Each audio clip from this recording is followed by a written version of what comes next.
Déjà, est-ce que les Républicains iront discuter avec Sébastien Lecornu? Non, mais Bruno Retailleau a clairement dit qu'il allait évidemment rencontrer Sébastien Lecornu. Avec l'ensemble du socle commun ce matin? Non. Il a dit qu'il voulait avoir une discussion particulière et c'est mieux d'avoir un peu... Ça suffit, ces espèces de grand-messes où on fait venir tout le monde pour ne rien dire et surtout pour faire en sorte que personne ne soit plus informé en sortant qu'en entrant. Donc, à un moment, il faut ça veut dire que vous peut-être... considérez aujourd'hui que vous ne faites plus partie du socle commun, vous l'avez?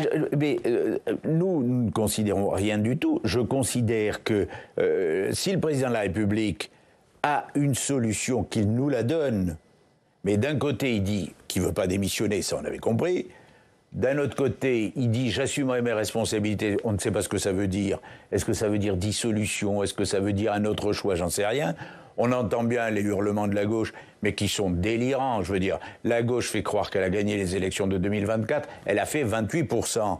Et dans toutes les intentions de vote-là, elle est encore en baisse. Alors, c'est pas la gauche qui est majoritaire dans ce pays. Le pays est de plus en plus à droite, et on me dit, il faudrait peut-être...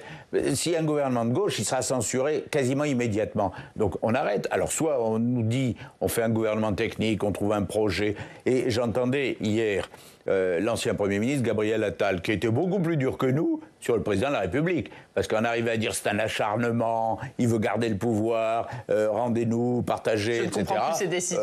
Bon, c'est quand même... Bon. Mais il y a une crispation qui est liée, à mon avis, simplement à la position, au positionnement du président de la République. Si le président de la République disait « j'accepte l'idée de partager réellement le pouvoir avec le Parlement », et j'accepte l'idée d'être le président qui préside, mais qui n'impose pas ses vues au gouvernement. Ça ouvrirait, hein.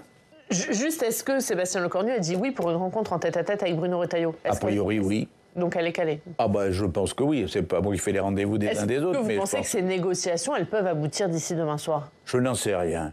Tout dépend de ce que lui laisse comme champ d'ouverture le président de la République. Parce que s'il lui dit « je te laisse 48 heures, mais tu reviens dans les mêmes conditions », bon, il y a peu de chances de revenir avec quoi que ce soit.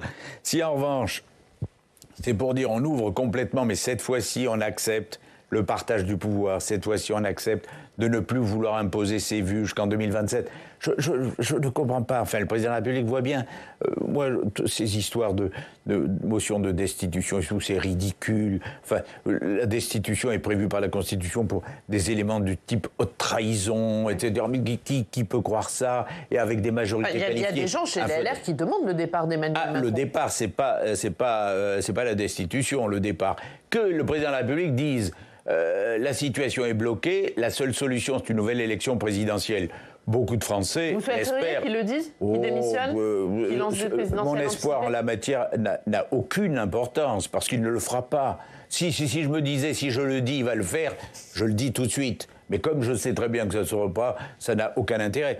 Non, mais il ne démissionnera pas. Donc, il faut trouver une solution de gouvernement. Je suis bien conscient que s'il y a dissolution, on n'est pas sûr pour autant qu'il y ait une majorité absolue claire après ces élections. Mais en tout état de cause, à un moment, soit on donne la parole au peuple français par référendum ou par une élection législative, soit on trouve une solution qui, au Parlement, tienne plus la route qu'une solution imposé depuis l'Élysée, c'est tout. Il n'y a pas de mystère. Mais il faut un gouvernement accepté par une opinion publique qui, je le dis et le redis, est de plus en plus marquée à droite. Juste, est-ce que les Républicains pourraient faire partie d'un prochain gouvernement issu du socle commun ou pas? Ou est-ce que là, c'est fini? Moi, je ne considère pas que c'est fini. Nous sommes revenus au gouvernement avec Michel Barnier. C'était plus simple, je suis d'accord, parce que le Premier ministre était républicain. Mais nous sommes restés avec François Bayrou. Et nous avons gouverné avec François Bayrou. Et que je sache, les ministres républicains dans le gouvernement de François Bayrou ont parfaitement fait leur œuvre. Bruno Retailleau, Annie Genevard et les autres. Donc, c'est pas le sujet de se dire est-ce que le Premier ministre est du socle commun ou est républicain. C'est de savoir sur quel projet, pourquoi faire, et est-ce qu'il y a une liberté de manœuvre totale.